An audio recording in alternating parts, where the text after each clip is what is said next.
परमाराध्यतम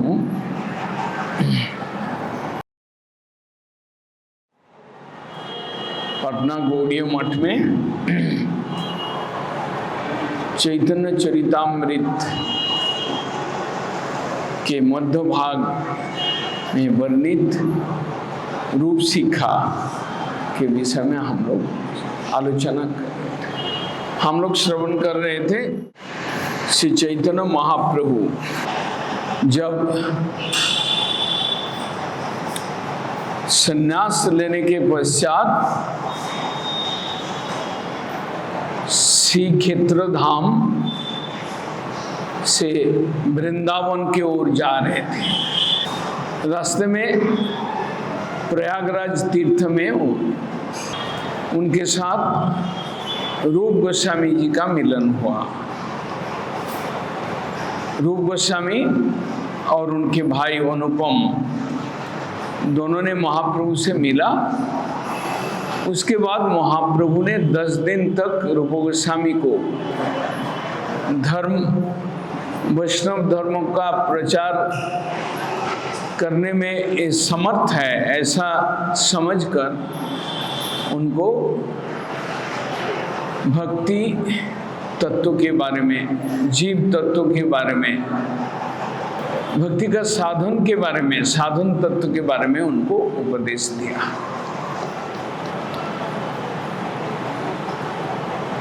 पहले ही श्लोक में महाप्रभु रूप गोस्वामी जी को बोला, पारावार सुन्नो भक्ति रसो सिंधु तुम्हारे चाखाईते तार कोई एक भी। भक्ति एक रस है,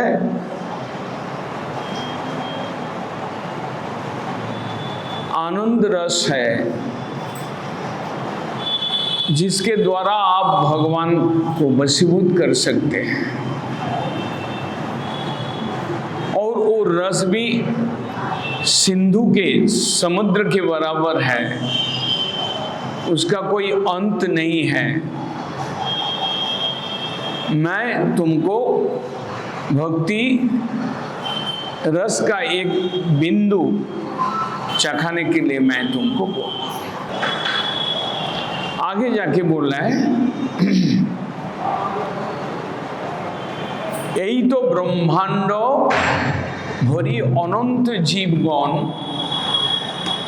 84 लक्ष जोनि करे भ्रमण।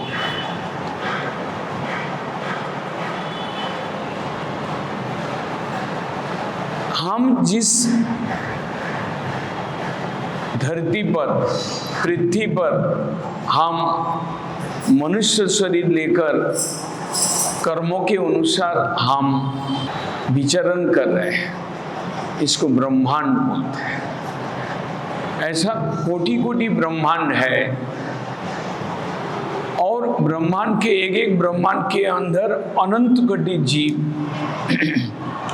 यही तो ब्रह्मांड भरी अनंत जीवगण 84 लक्ष जोनि करे भ्रमण। हम 84 लाख जोनि भ्रमण कर रहे हैं। क्यों भ्रमण कर रहे हैं? कैसे भ्रमण कर रहे हैं? हम आज मनुष्य शरीर प्राप्त किया, इससे पहले हम वृक्ष, लता, गुल्म, कीट, पक्षी, पतंग, पशु, इस तरह से 84 लाख जोनि हम भ्रमण किया। उसका भ्रमण करने का कारण हम कर्मवश, कर्मों के अनुसार हमको शरीर प्राप्त हो रहा है और हम उस शरीर से कर्म कर रहे हैं। पुनः कर्मों के संस्कार के अनुसार हमको शरीर मिल रहा है। कर्माधीन जीव कर्मों के अनुसार 84 लाख जोनि भ्रमण करते। उसके आगे महाप्रभु बोल रहे हैं, जीव अनंत कोटि जीव ब्रह्मांड के अंदर भ्रमण कर रहे हैं। हम 84 लाख जोनी भ्रमण कर रहे हैं। इसका मतलब हम उस शरीर नहीं है, हम जोनी नहीं है, हम आत्मा है। हमको कर्मों के फल स्वरूप अलग अलग शरीर प्राप्त हो रहा है। हम जीव है, इसका मतलब हम जीवात्मा है। वो जीवात्मा का स्वरूप के बारे में महाप्रभु बोल रहे हैं कि भगवान के क्षुद्राति क्षुद्र अंश जीव केशाग्र शतभाग पुनঃशतांश करी এই रूप बद्ध जीवेर स्वरूप विचारी। हम भक्ति करना चाहते हैं तो हमको स्वरूप उपलब्धि होना चाहिए।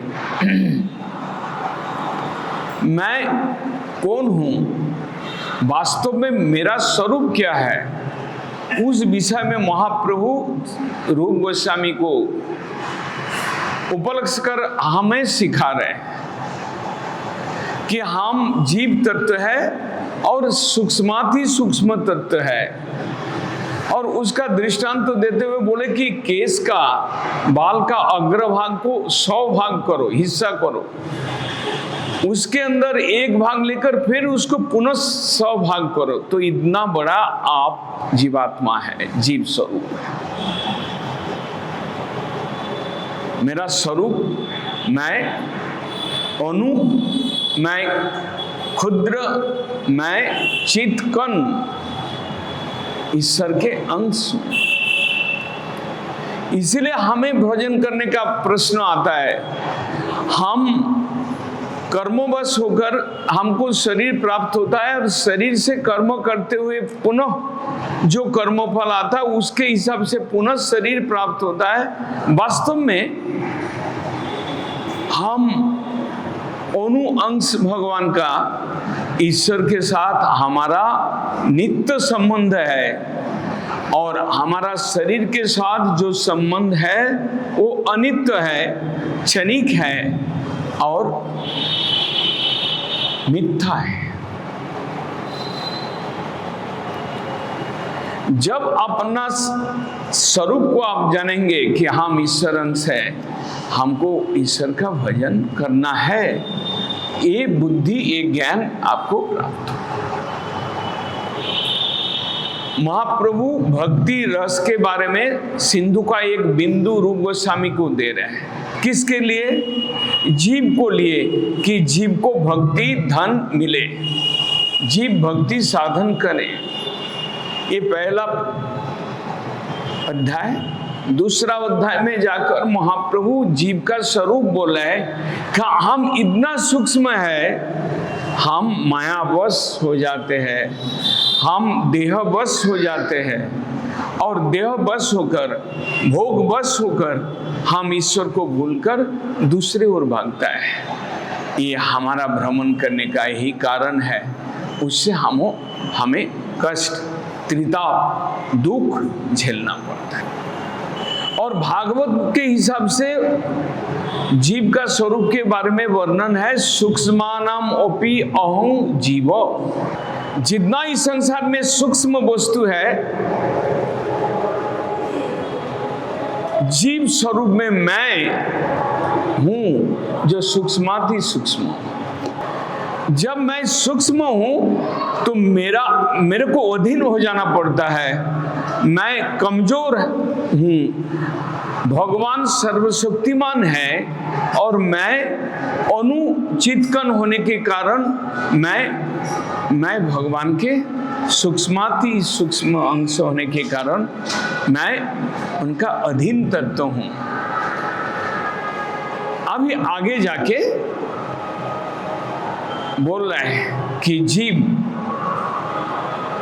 जो सूक्ष्माति सूक्ष्म है उनमें से एक मनुष्य है और वो कैसे आया और उसको कृष्ण भक्ति करने का कैसे अधिकार मिलता है उस बारे में वर्णन। पहला स्टेप में महाप्रभु बोला कि भक्ति एक रस है, भक्ति वास्तव में आनंद है, भक्ति में शांति है। हम तुमको एक बूंद भक्ति सिद्धांत को बता रहा हूं। दूसरा स्टेज में जाकर महाप्रभु बोला कि जीव जो चेतन है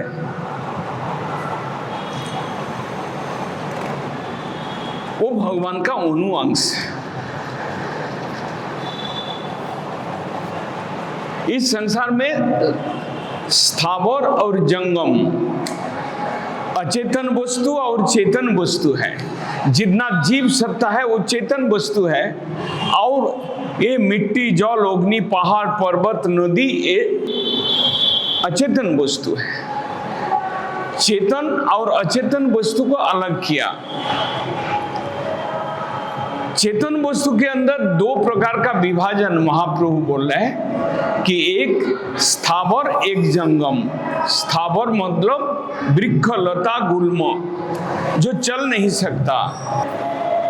स्थावर, जंगम, दो भेद है। जीव के अंदर दो भेद, दो प्रकार की जीव है। एक स्थावर है, एक जंगम है। वृक्ष, लता, गुल्म जो चल नहीं सकता है वो स्थावर, और जंगम जो चेतन सत्ता जो चल सकता है। जंगम के अंदर यहां पर बोल रहा है जंगम तीन प्रकार के जीव है। स्थलचर, जलचर, उभयचर, तिर्यक। स्थल में विचरण करते हैं, पानी के अंदर विचरण करते हैं, और दोनों खेचर। ये तीन प्रकार का जीव है। हम उनमें से हम स्थलचर है। ये एक जीव तीन प्रकार का उनका भेद है, और उसके अंदर जो स्थलचर है उसमें मनुष्य एक जीव है, और मनुष्य दो प्रकार की है, एक धर्माचारी, एक अधर्माचारी। एक वेद को मानता है, एक वेद को नहीं मानता है। जो अधर्म परायण है उनका छोड़ दिया, उसको भक्ति नहीं हो सकता है। लेकिन जो धर्माचारी है, धर्माचारी मध्य अधिको कर्मनिष्ठ, मनुष्य के अंदर जो धर्मों को मानता है उसमें ज्यादा से ज्यादा कर्मनिष्ठ है, भक्तिनिष्ठ नहीं है। और कोटि कर्मनिष्ठ के अंदर एक ज्ञानी श्रेष्ठ है, और कोटि ज्ञानी के अंदर एक मुक्त, वास्तव में मुक्त होता है, संसार के बंधन से छुटकारा पाया जाता है। और कोटि मुक्तों के अंदर एक कृष्ण भक्त श्रेष्ठ, महाप्रभु बोल रहे हैं। मनुष्य के अंदर उससे पहले कितना म्लेच्छ, सबर, चंडाल, बुद्ध, ये सब जितना पाखंडी है उसको निकल दिया। जो धर्माचारी मनुष्य है उनमें से अधिक कर्मनिष्ठ है, कर्म मार्ग में रहना चाहते हैं, भोग मार्ग में उनको अच्छा लगता है, भोग करते करते कुछ धर्म भी हो जाए, ऐसा मनुष्य अधिक है। इसलिए कृष्ण भक्तों के अंदर संसार में कृष्ण भजन करने वाला 15-20 और ज्ञान चर्चा करने वाले 200-500 हजार, और कर्म करने वाले, संसार में रहकर कर्मों के साथ धर्म करने वाले लाखों। हमको ये समझना पड़ेगा कि जब हम कृष्ण भक्ति को ओर बढ़ते हैं, हमको ये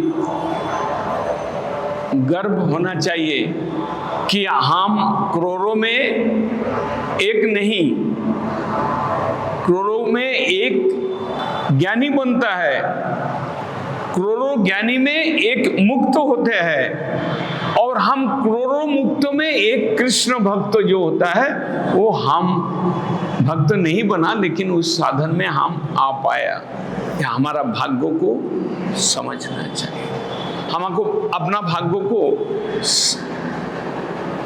जानना चाहिए, और उसमें हमारा श्रेष्ठता को गर्व होना चाहिए कि हम कृष्ण भजन करने के लिए हम आया। चैतन्य महाप्रभु ने, भक्ति कोई आसान चीज नहीं है। यद्यपि वेद में 3 शाखा, वेद का बहु शाखा है, उसमें से 3 मुख्य शाखा है, एक कर्म कांड, एक ज्ञान कांड, एक भक्ति कांड। वेद में 3 शाखा है और उसमें अधिक कर्मी है, उसके बाद ज्ञानी है, उसके बाद कृष्ण भक्त है। और समझाने के लिए ऐसा बोला कि कोटि कर्मी के अंदर से एक ज्ञानी निकल आता है जो कि संसार के अनित्यता को समझता है। संसार अनित्य है, संसार क्लेशप्रद है, संसार झूठा है। ऐसा कोटि कर्मी के अंदर से एक को ऐसा एक ज्ञान प्राप्त होता है, वो ज्ञान के सहारा से वो मुक्त होते हैं। संसार के कोई भी वस्तु के प्रति उनका आसक्ति नहीं रहता है, वो है मुक्त। ऐसा करोड़ों मुक्त के अंदर एक कृष्ण भक्त मिलता है जो जानते हैं कि प्रभु ईश्वर परम कृष्ण सच्चिदानंद विग्रह अनादिरादि गोविंद सर्व कारण कारणम, वो भगवान सर्वशक्तिमान है, वो परतत्व है, वो रसमय तत्व है, वो रसिक शेखर है। उनका भजन करना ही श्रेष्ठ है। ऐसा ज्ञान भक्ति सुकृति से ऐसा ज्ञान होता है और वो तब कृष्ण भक्ति में उतार आता है। तो कर्मी से ज्ञानी, ज्ञानी से उसके बीच में एक जोगी आता है। योग साधन करने के माध्यम से जो सिद्धि प्राप्त करने का जो लालच होता है वो ज्ञानी के अंदर ही पड़ता है। ज्ञानी और जोगी एक ही कैटेगरी का होता है, मामूली फर्क है।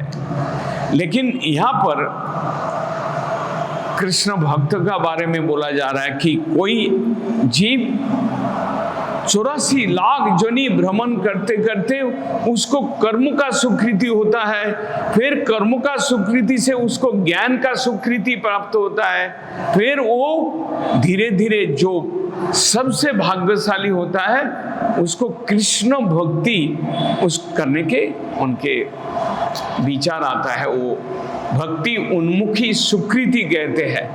हम यदि कृष्ण भक्ति में प्रवेश कर सकते हैं तो हम अपने को भाग्यवान समझना चाहिए। शास्त्रों में ऐसा वर्णन है। श्रीमद् भागवत में मुक्तानामपि सिद्धानाम नारायण परायणो सुदुर्लभ प्रसन्नात्मा कोटिस्वपि महामुने। श्रीमद् भागवत में कोटि मुक्त पुरुष के अंदर एक कृष्ण भक्त दुर्लभ बताया।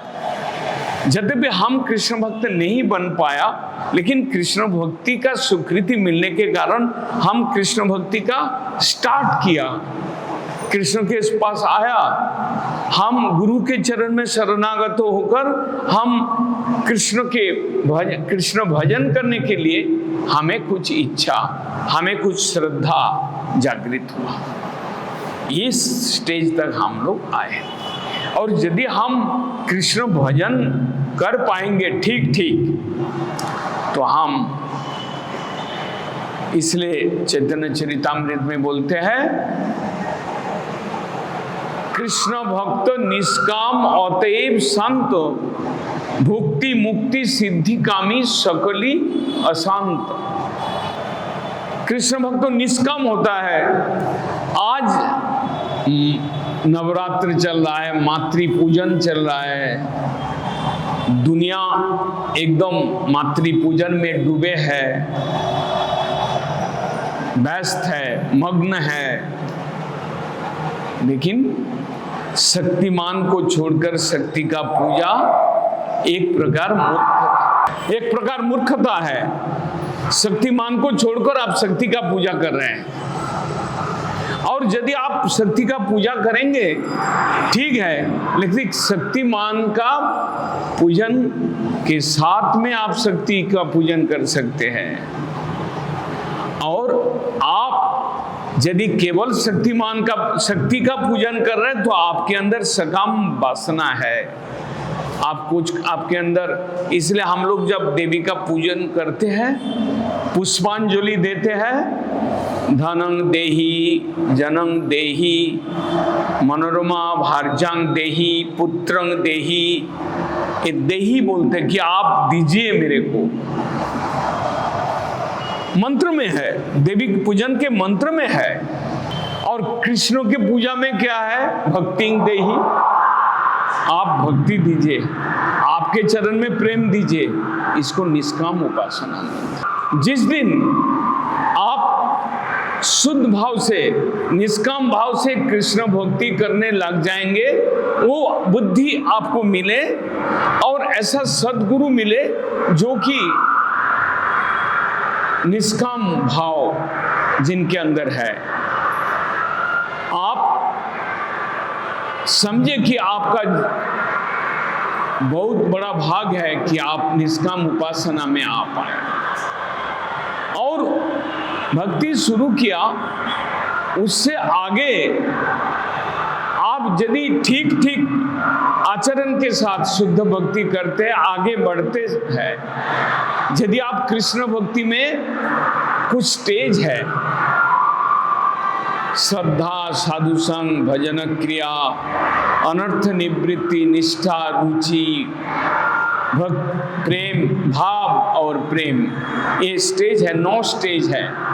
यदि आप एक एक करके एक एक स्टेज पार करते हैं, कृष्ण भक्ति में आगे बढ़ सकते हैं। यदि आप कृष्ण प्रेमा तक पहुंच सकते हैं तो आपसे भाग्यवान और कोई नहीं है। कृष्ण भक्त निष्काम अतएव शांत। कामना जहां पर है, अशांति वहीं पर है। जहां पर कामना शून्यता है, वहां पर शांति है।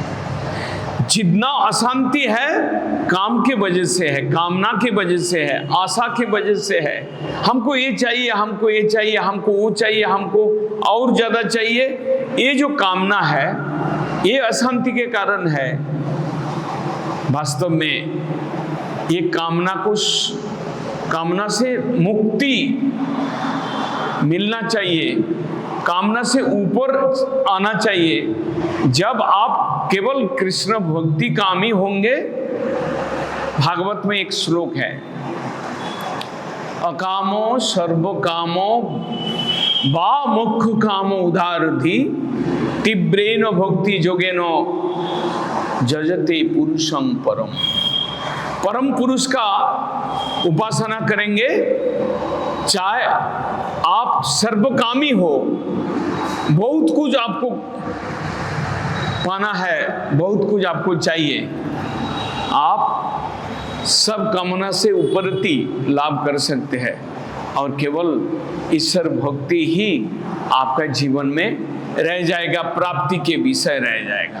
आप एकमात्र कृष्ण भक्ति चाहिए और कुछ नहीं चाहिए। इस स्थिति में आप जब पहुंचेंगे तब आप शांत हो जाएंगे। दुनिया के जितना सारे वस्तु है, पार्थिव वस्तु है, भौतिक वस्तु है, उसका प्राप्ति का लालच, वो कामना है, उससे अशांति है। उसको पाने के लिए हम कर्मों का पथ लेते हैं, धक्का खाते हैं, कभी जय कभी पराजय, कभी सफलता कभी विफलता। इस तरह से हमारा जीवन, मनुष्य जीवन अस्थिर हो रहा है। चैतन्य महाप्रभु भक्ति का प्रचार करने आए, प्रेमा भक्ति का प्रचार करने आए।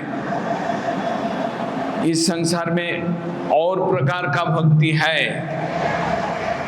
सकाम भक्ति, मिश्रा भक्ति है संसार में।